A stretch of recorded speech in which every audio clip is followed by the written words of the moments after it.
Welcome, and I hope that you are having a fantastic day.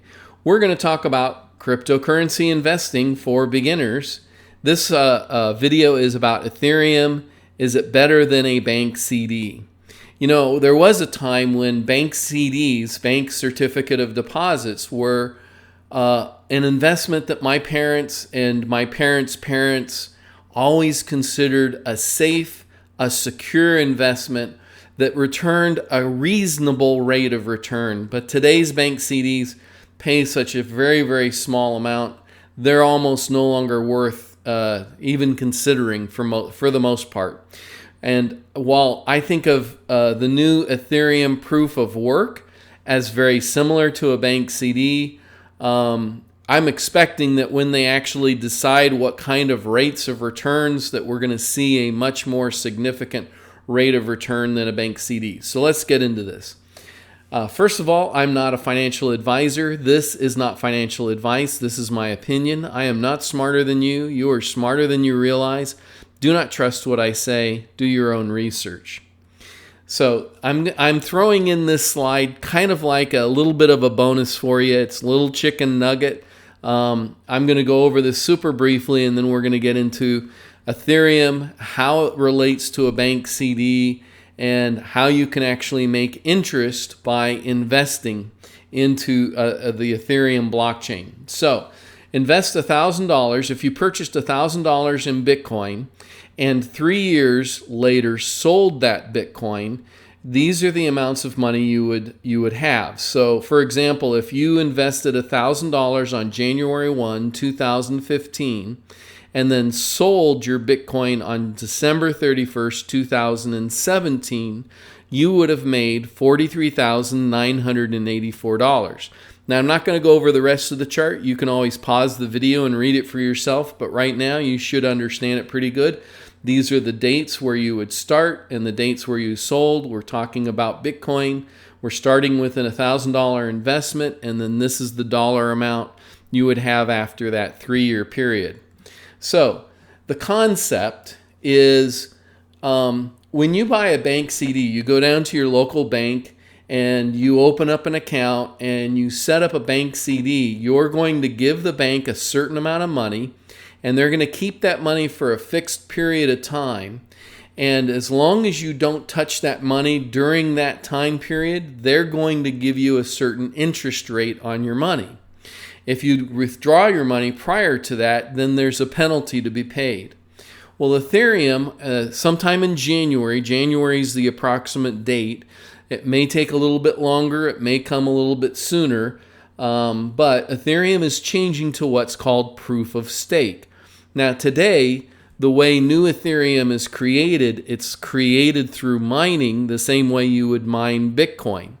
And if you want to learn more about Bitcoin mining, I have a couple of videos out there. Just look into our Investing for Beginners series, and you'll see other videos about Bitcoin mining, but we're not going to cover that today, not in this video.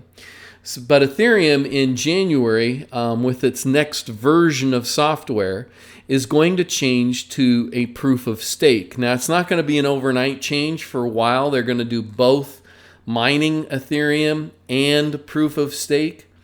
The difference is that with proof of stake, basically what you're going to do is you're going to take a certain amount of Ethereum and you'll lock it up for a fixed amount of time. Then you also run what's called an Ethereum node, and as a return for your locking up of your investment, you're going to receive a particular interest, and that interest is paid in Ethereum. So if you deposited 1 Ethereum and they're paying 5%, then when you're done, say you lock it up for 1 year, and you don't have to lock it up for a year. So when the period of time is over, you would have received 5% annualized on your investment. So if you locked it up for a whole year, at the end of the year, you would have 1.05 Ethereum. Also, as many of you already know, but some people don't, you can purchase Ethereum and most cryptocurrencies in portions of a whole coin. So you could buy Well, most cryptocurrencies you can buy up to 8 or 10 decimal places. So you could buy 1.0000001 of a cryptocurrency. So with Ethereum, you're going to lock it up for a fixed period of time, and you don't have to lock up a whole one. You could lock up portions of one. So now, proof of work versus proof of stake. When you're doing any kind of mining, say with Ethereum or Bitcoin or some other cryptocurrency, it uses a lot of electricity and it generates a lot of heat. My wife and I bought what's called an ASIC miner for Litecoin, and it's a device that's about 13, 14 inches long and about 3 or 4 inches wide and about 3 or 4 inches tall. And you plug it into the wall, and it uses a lot of electricity, and it generates a lot of heat, and you have to connect it up to the internet. And what it does is it's solving very complex mathematical equations in order to generate new cryptocurrency and to provide a service to that particular cryptocurrency. And that service is how new blocks are actually added to the blockchain. And the process of solving those mathematical problems provides a number of different things, but basically it helps provide the security on the blockchain to know that somebody can't go in and fraudulently trade more than they actually have or steal from other people's addresses. And so proof of work is when somebody describes proof of work, what they're talking about is a form of mining on a particular cryptocurrency.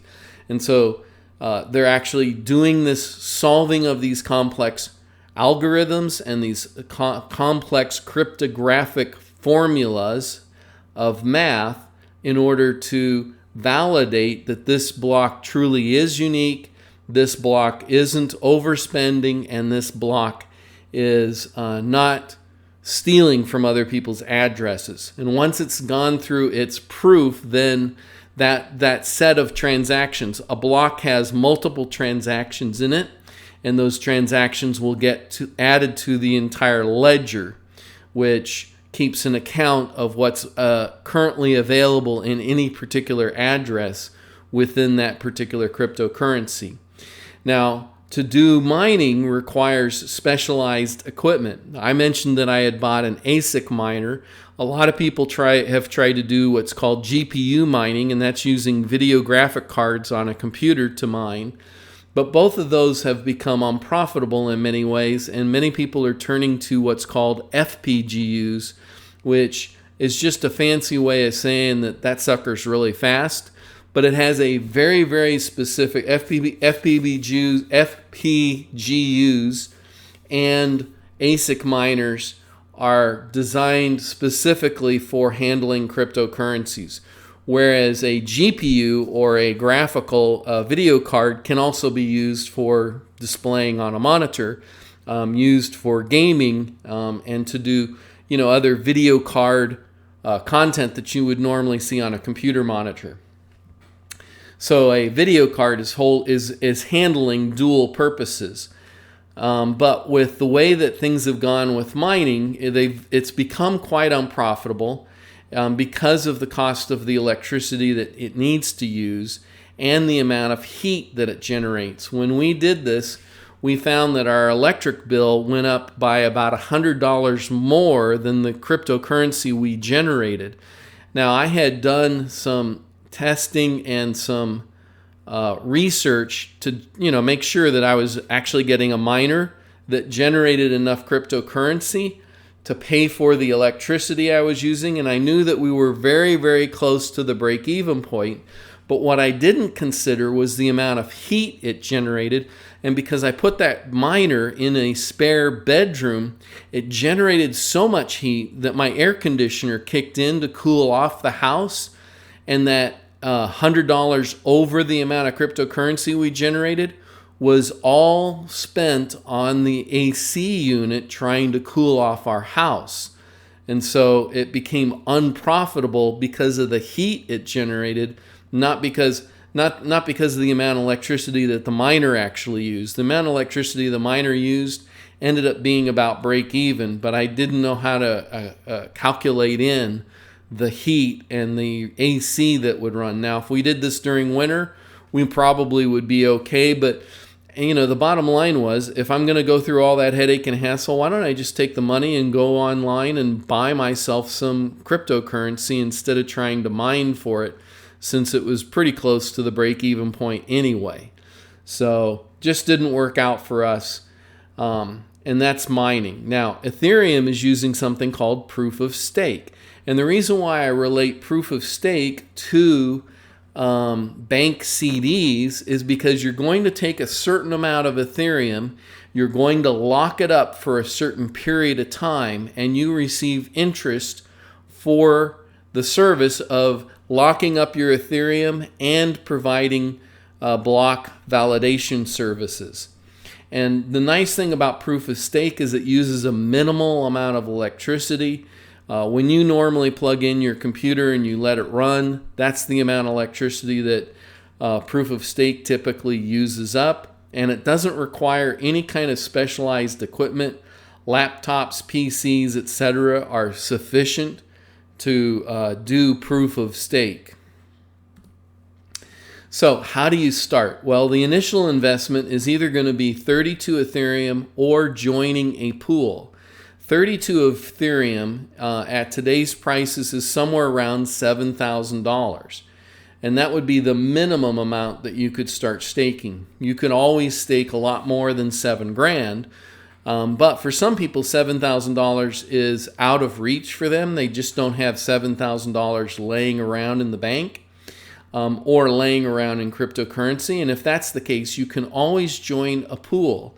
Now, a pool is kind of like doing proof of stake in the cloud on a server that's accessible through the internet. And instead of doing 32 in Ethereum, you'll be able to do it in much smaller increments. You could take, say, $50 or maybe $100 and add that $100 worth of Ethereum to a particular pool.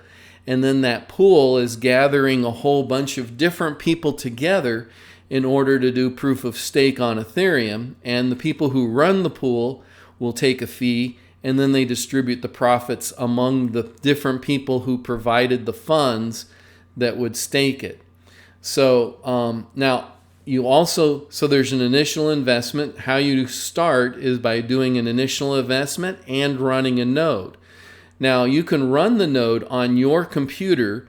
If you're doing the 32 Ethereum, then you can do it on your computer. If you're not doing the 32 Ethereum, you're just going to join a pool of some sort, then the node will be ran in the cloud through the service that you're using. Also, if you decide that you don't want to run a node on your equipment, then you can always take your 32 Ethereum and join somebody else's pool. You'll probably, now until people start publishing the rates and how much they're going to charge for their pools and all that kind of stuff, we don't know how much the fees will be that are charged by those who are setting up these pools. But that's one way that you could do it, is by using somebody else's node, because you don't want to have your equipment online and running 24/7. Because if you're running the node yourself, then you'll need a computer hooked up to the internet, and it needs to be accessible on the internet 24/7. And they'll have certain restrictions for uptime and downtime. Those are yet to be determined, but you'll probably want it as close to 100% online as possible, because there may be penalties if you're not online all the time.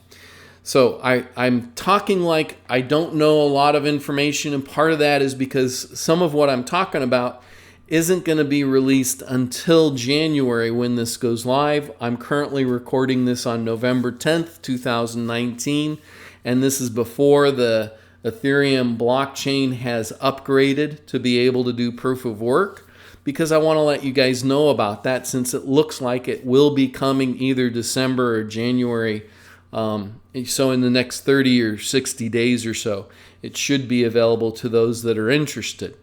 The last thing that you're probably wondering about is how much are you going to make on your initial investment? And currently, they have not decided that yet.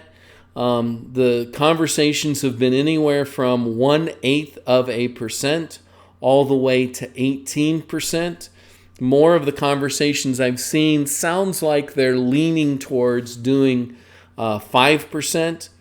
But if they did 5%, if they decided to do 10%, whatever percentage they chose to do, from what I can see, it should be much better than putting your money into a bank CD. And if they end up going with what some people have talked about as far as 1/8 of a cent, they're not going to get very many people who are going to want to do proof of stake. And so it won't work out for them. So the point I'm making is I'm expecting them to do somewhere in the 5% range, and if they do more, that would be fantastic. Time will tell. I will keep you updated as we have more information on the actual interest rates they want to pay, and as they come out with more and more details on how all this is going to work, and as we get actual specific information on different pools that people can join, we'll keep you updated and let you know. That's why you want to always like our channel. The likes always help us because it helps us get noticed through YouTube and increases our ability to provide you with good service. If you subscribe, you're going to be notified when we come out with new videos. And if you click the notification bell, then you'll also get a notification, say, on your cell phone or other devices. So always like, subscribe, and hodl, and I hope you have a fantastic day.